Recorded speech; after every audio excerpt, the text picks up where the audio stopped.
Welcome back, everybody. We are here for another fun episode of Indie Reads Aloud. Today, there's a brand new author I get to share with you. We've been chatting in the green room, just having a marvelous time. Her name is Constance Ruth Clark, and now that we've made friends, she is now Connie to me. How are you, Connie?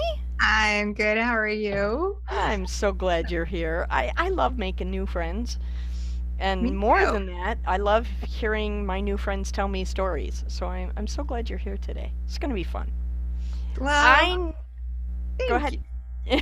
It's going to be a good time. I'm going to give everybody a listener advisory before we go any further. This reading today does have some strong language, so if you have young ears nearby, you might want to wait and listen to this when they're not so nearby. Tucked away in a cozy corner of Maine, Connie spends her days writing, talking to her plants, strumming her guitar, balancing her kids' schoolwork, now that they're home all the time, and Mm. generally trying to keep up with wherever life takes her. Happily married to the romantic hero of her dreams, Connie is passionate about bringing a great story to those who enjoy escaping into a book and love a happy ending. She is a member of Romance Writers of Maine and the Central Maine Country Music Association.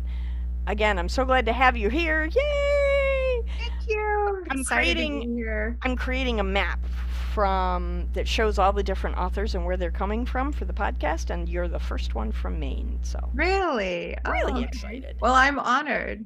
Excited. Super Just excited. So small town. today Connie's going to read from Wild Country Hearts. It's a romance. Kristina is content hiding from the world after her mother's death a year ago. Then Peter rocks her world off at its axis when he crashes his sports car into her fence during a snowstorm. He claims to be the lead singer of a famous country band, and she's sure he's delusional. When the storm ends, she sends him out of her life for good. She's got a world class horse stable to run. The screaming crowds have never made him feel more lonely, and Peter can't forget the feisty brunette who brought his head out of the clouds. She didn't know who he was and didn't care, which only makes him crave her more. When he learns she's in danger, he drops everything to return and protect her. Now they need to figure out who killed her mom and stop them before Kristina is next. I'm so excited to hear this. I'm so excited. So, Connie, when you are ready, if you would please take the microphone and read aloud. All right. So the first part is just a little bit of this. This was a reporter. Just heads up. November. Country music news. Country music star and lead singer of the band Lexington Steel, Peter Lexington, found himself in a hot spot recently when pictures of him and two unknown blonde women leaked out. The information obtained by this reporter claimed that the intoxicated group engaged in inappropriate behavior that got them nearly arrested. Allegedly, they were skinny dipping in a Texas hotel swimming pool. In the opinion of this reporter, if one chooses to act as a man whore, then one deserves to face the consequences of such actions. The band's manager, Diane Steele, gave no comment when questioned about the questionable behavior of her lead singer. Lexington Steel hit the country music charts last summer with their hit song, Nothing But a Country Boy, and were promoted as true to their down home roots. This behavior from their lead singer brings that claim into question, as such behavior is unacceptable in most down home country circles, at least the ones of which this reporter is aware. Perhaps Mr. Lexington should follow the example of his bandmates who have found love and are now married with children. At the very least, it might keep his name out of the scandal section. By Shelley Ingram, reporter. Chapter 1. Not So Fast, Peter. Pete was having a shit day, and it didn't look like it was going to get better anytime soon. Thanks to his questionable decision to fraternize with the vindictive reporter, he was now headlining scandal sheets everywhere. You need to turn this around, his band manager, Diane, said as she frowned at him from her corner of the room. This isn't my fault, Peter growled, pacing the dressing room as he dried his hair. They were getting ready to go on stage in Boston. I thought Shelley knew the deal. I check out when I leave town. No strings. Ha! Look at this, Wes crowed with laughter, staring down at his phone. What? Pete felt his stomach twist.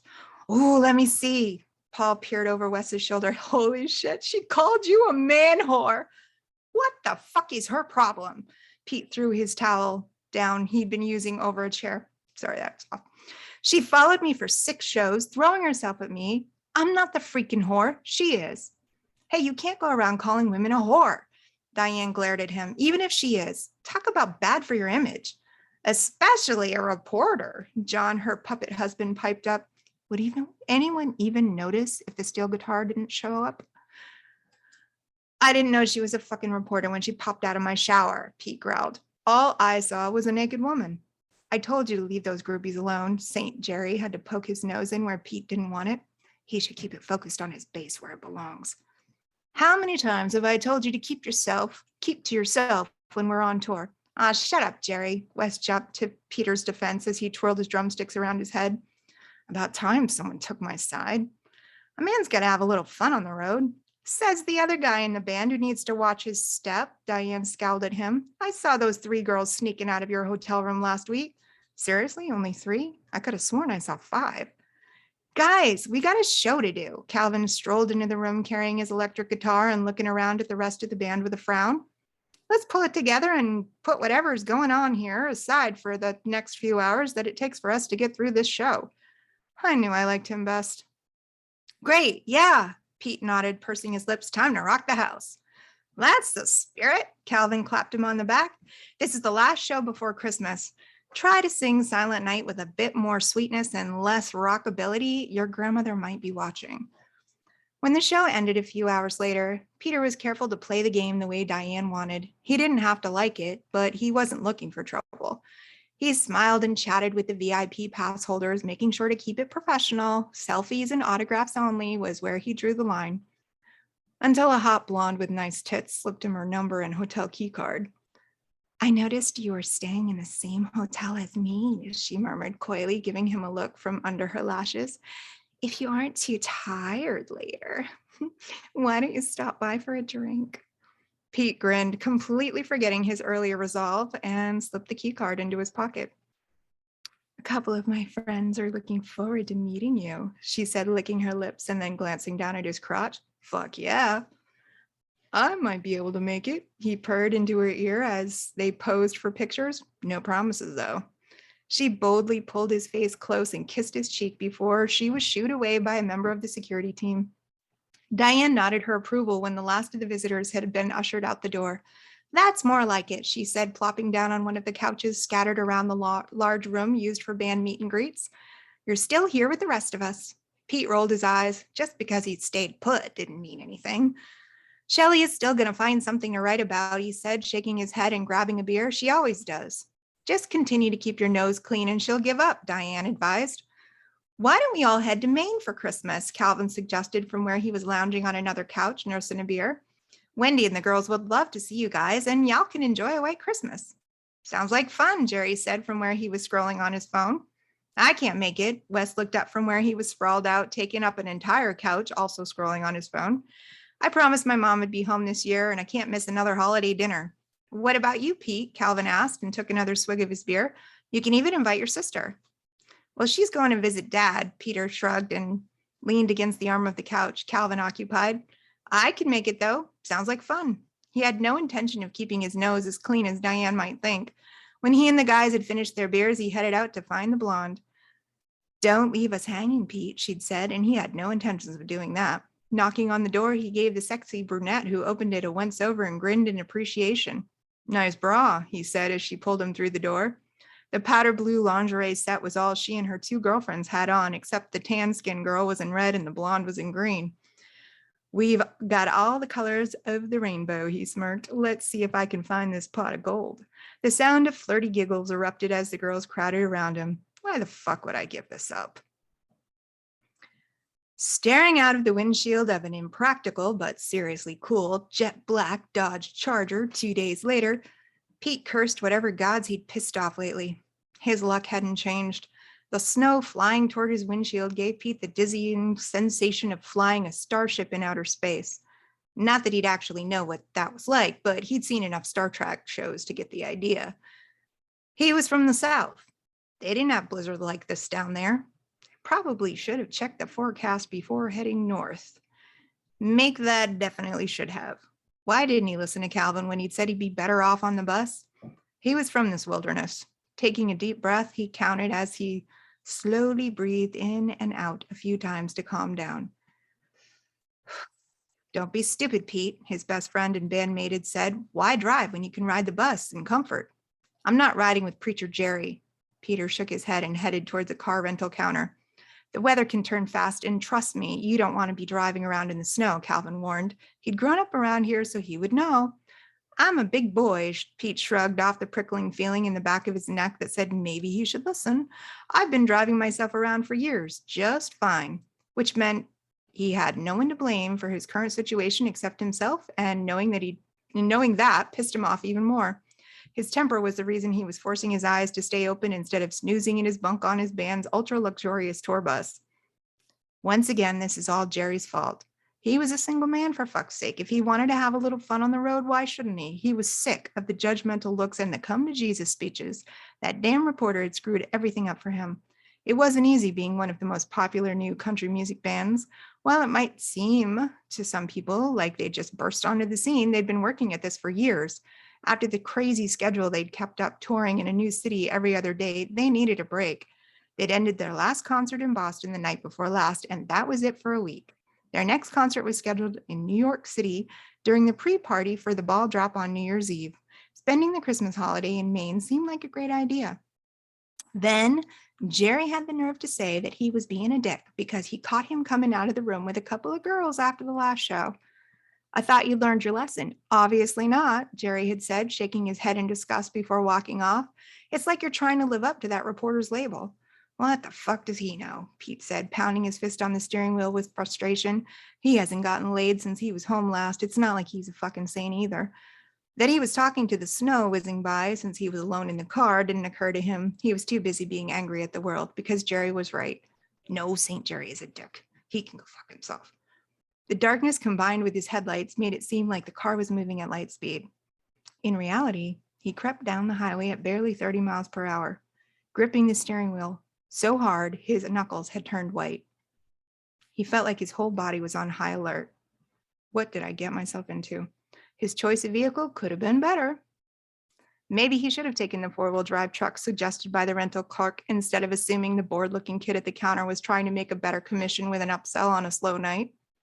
The headlights in the rearview mirror of his rented Charger were moving fast, and Pete glanced into the mirror with a frown.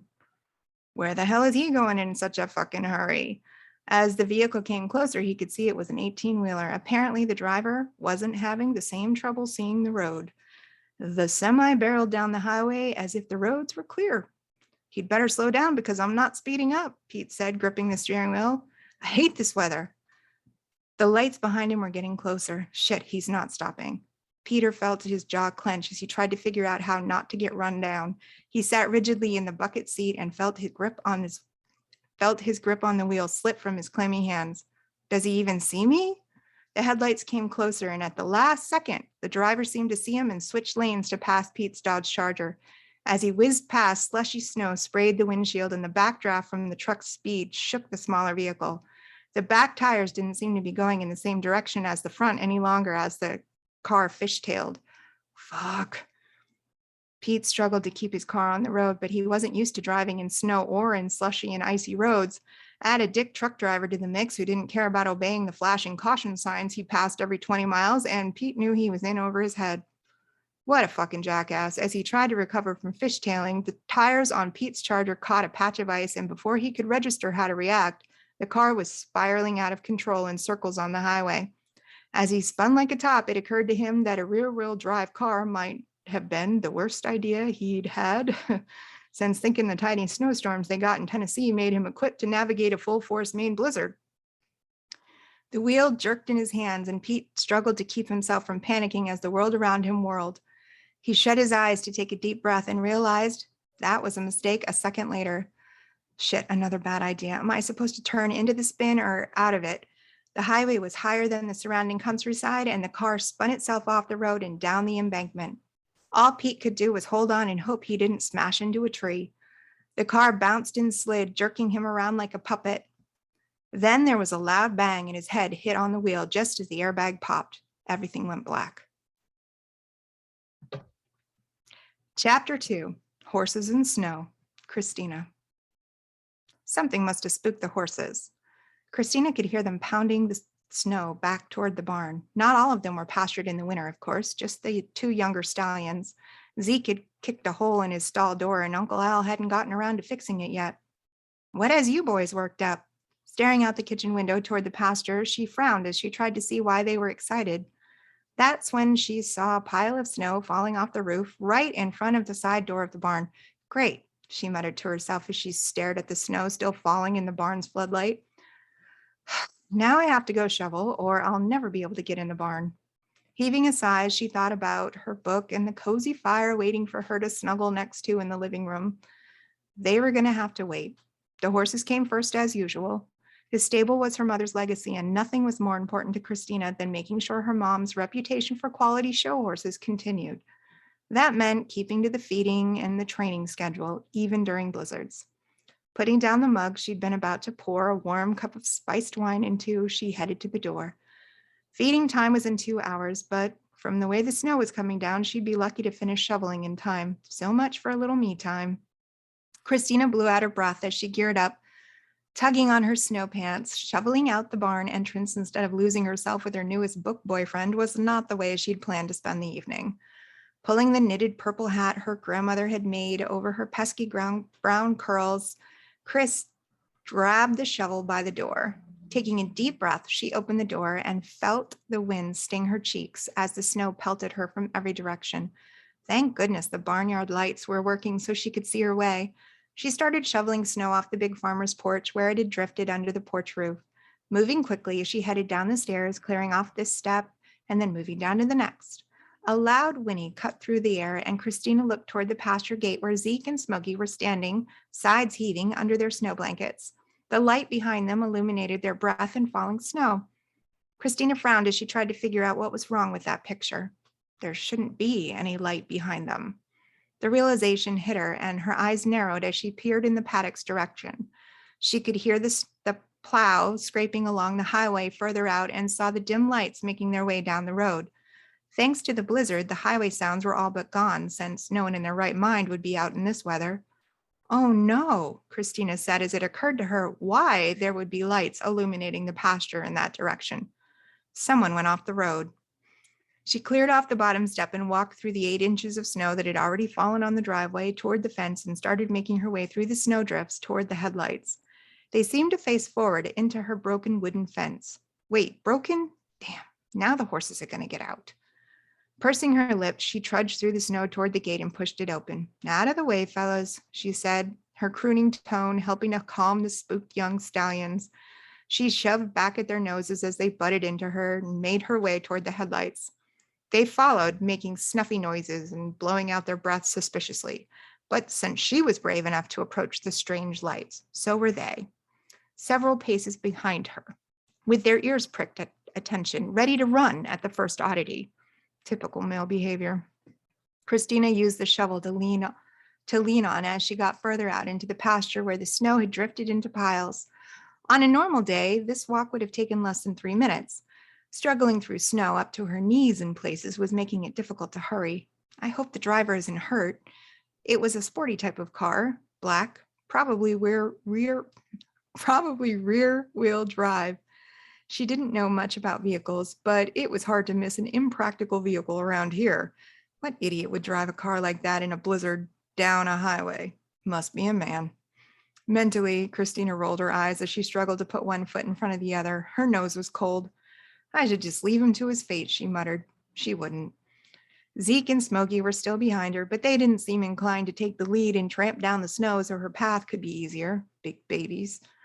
The snow seemed to have let up a bit as she made her way to the car, but still swirled in the headlights. Their light made her task easier since she could see where she needed to go, Even so, she stumbled with the last step and fell into the side of the car as she tripped over a piece of the fence that had fallen.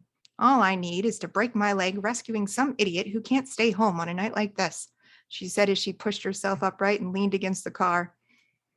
Peering into the window, she tapped on it with her gloved fist. Hey, are you alive in there?